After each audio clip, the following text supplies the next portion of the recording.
마태복음 26장 36절부터 46절까지 한 절씩 교독하겠습니다. 이에 예수께서 제자들과 함께 겟세마네라 하는 곳에 이르러 제자들에게 이르시되 내가 저기 가서 기도할 동안에 너희는 여기 앉아 있으라 하시고 베드로와 세베대의 두 아들을 데리고 가실새 고민하고 슬퍼하사 이에 말씀하시되 내 마음이 매우 고민하여 죽게 되었으니 너희는 여기 머물러 나와 함께 깨어 있으라 하시고 조금 나아가사 얼굴을 땅에 대시고 엎드려 기도하여 이르시되 내 아버지여 만일 할만하시거든 내 원대로 마옵시고 아버지 원대로 하옵소서 하시고 제자들에게 오사 그 자는 것을 보시고 베드로에게 말씀하시되 너희가 나와 함께 한 시간도 이렇게 깨어 있을 수 없더냐. 시험에 들지 않게 깨어 기도하라. 마음에는 원이로되 육신이 약하도다 하시고 다시 두 번째 나아가 기도하여 이르시되 내 아버지여 만일 내가 마시지 않고는 이 잔이 내게서 지나갈 수 없거든 아버지의 원대로 되기를 원하나이다 하고 다시 오사 보신즉 그들이 자니 이는 그들의 눈이 피곤함이더라. 또 그들을 두시고 나가사 세 번째 같은 말씀으로 기도하신 후 이에 제자들에게 오사 이르시되 이제는 자고 쉬라. 보라 때가 가까이 왔으니 인자가 죄인의 손에 팔리느니라. 함께 읽습니다. 일어나 함께 가자. 보라 나를 파는 자가 가까이 왔느니라. 아멘. 여러분은 여러분의 남편과 여러분의 아내 그리고 자녀들에게 어떤 모습으로 기억되기를 원하십니까? 그들에게 여러분의 마지막 모습은 어떤 모습으로 남기를 원하십니까? 오늘 본문은 예수님께서 제자들에게 마지막으로 보여주신 모습이 기록되어 있습니다. 마지막 식사를 마친 후 예수님은 제자들과 함께 겟세마네 동산으로 가셨습니다. 그곳은 예수님께서 기도하러 자주 올라가셨던 곳입니다. 그 마지막 날 밤에도 죽기 전 날 밤에도 예수님께서는 그곳에 기도하러 가셨습니다. 함께 올라간 제자들에게 38절에 예수님께서 이렇게 말씀하셨습니다. 여기 머물러 있어라. 나와 함께 깨어 있어라. 제자들에게 니도 기도해라 라고 말씀하신 것이 아닙니다. 그냥 깨어 있어라. 내가 기도할 테니 너는 기도하는 내 모습을 보라고 자기의 기도하는 모습을 보여주기를 원하셨던 것입니다. 예수님의 기도는 우리가 잘 알고 있습니다. 나의 원대로 말고 아버지의 원대로 되기를 원합니다. 44절에 보니 이 똑같은 기도를 세 번이나 예수님께서는 반복하여 하셨습니다. 내가 원하는 것과 하나님이 원하는 것 사이에 이 갈등은 한 번 기도해서 쉽게 풀리지 않습니다. 예수님도 세 번이나 똑같은 기도를 반복해서 해야 될 만큼 이 문제는 아주 힘든 문제입니다. 가난아기 때는 아기가 울면 뭐 젖을 물려주고 기저귀 갈아주고 해달라는 거 다 해줍니다. 그래서 세상이 자기 중심으로 돌아가는 줄 압니다. 그런데 나이가 1살, 2살 먹고 엄마 아빠로부터 안 돼, 하지마, 가지마, 먹지마 이런 소리를 많이 듣기 시작합니다. 그러니까 내 뜻과 엄마 아빠의 뜻 사이에 갈등이 생깁니다.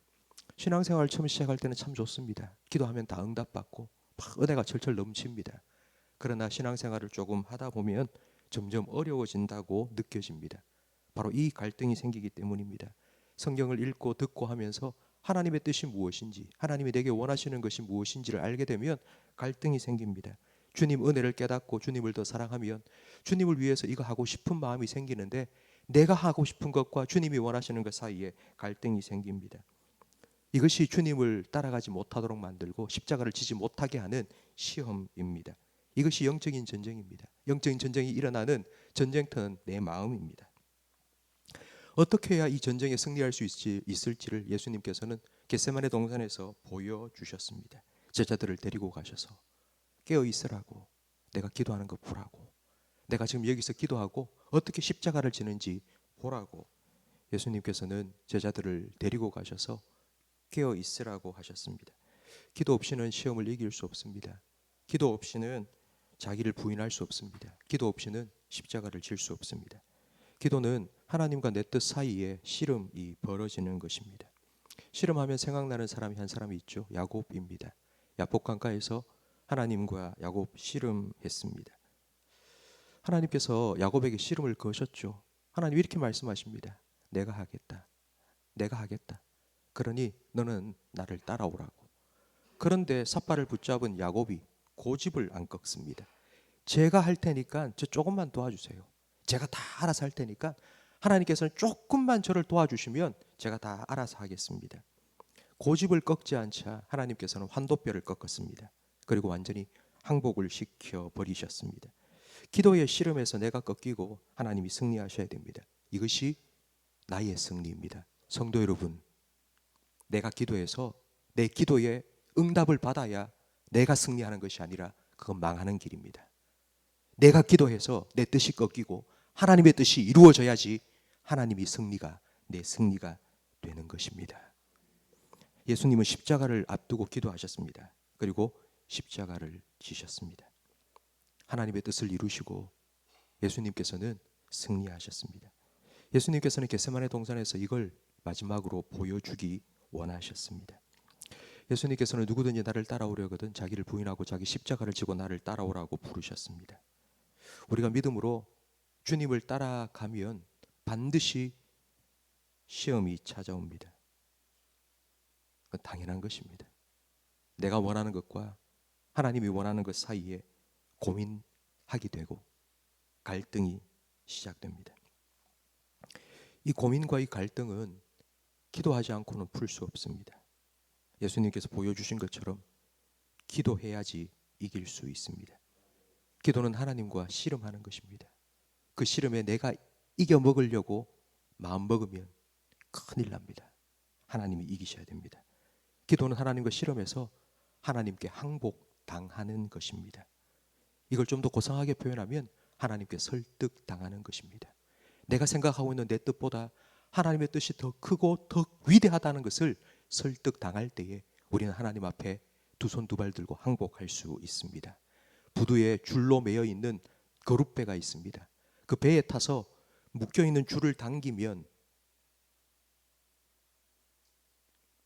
육지가 끌려오는 게 아니라 배가 끌려갑니다. 기도는 하나님을 내 뜻에 맞추는 것이 아니고 내가 하나님의 뜻에 가까이 가는 것입니다. 하나님께서는 기도를 통해 내 안에 하나님의 뜻을 이루어 가실 것입니다. 그것이 하나님의 승리이고 그것이 곧 나의 승리입니다. 성도 여러분, 주님께서 겟세마네 동산에서 보여주신 이 기도의 본을 오늘 우리가 함께 봤습니다. 저는 간절히 바랍니다. 여러분의 삶에 이 기도의 씨름이 있을 때마다 주님 생각하시고 주님처럼 기도하시고 주님의 기도를 배우시고 주님의 승리를 나의 승리로 누릴 수 있는 저와 우리 모든 성도님이 되시기를 간절히 바랍니다. 내 뜻을 내려놓고 하나님의 뜻이 온전히 이루어질 수 있도록 하나님께서는 우리에게 설득해 주실 것이고 우리에게 항복을 요구하실 것입니다. 그때 두 손 두 발 다 들고 그래요 주님, 하나님의 뜻이 이루어지게 해주세요. 제 가운데 내 뜻이 아니라 내가 원하는 대로 아니라 하나님이 원하시는 대로 제 삶을 인도해 주세요. 그렇게 하나님께 온전히 맡길 수 있는, 그렇게 기도로 하나님 앞에 굴복하고 하나님의 승리를 나의 승리로 누릴 수 있는 저와 우리 모든 성도님이 되시기를 주님의 이름으로 축원합니다. 기도하겠습니다. 누구든지 나를 따라오려거든 자기를 부인하고 자기 십자가 지고 따라오라고 말씀하신 예수님, 주님을 따라 골고다 언덕 가기 전 먼저 겟세마네 동산에 들려 기도하는 저희들이 되게 해 주시옵소서. 겟세마네 동산에 주님의 기도를 배우기 원합니다. 나의 원대로 말고 아버지의 원대로 되기를 원한다는 주님의 기도를 배우기 원하오니 우리가 눈을 감고 기도할 때에 우리의 영적인 눈을 밝혀주셔서 나보다 더 큰 계획을 가지고 계신 하나님 바라보게 해 주시옵소서.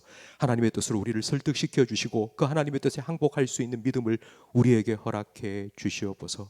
그리하여서 내가 지고 하나님이 승리하고 기도의 자리에서, 그래서 우리의 삶 가운데 그 하나님의 승리가 나의 승리로 이루어지는 것을 경험하며 살아가게 해 주시옵소서. 예수님 이름으로 기도합니다. 아멘. 하늘의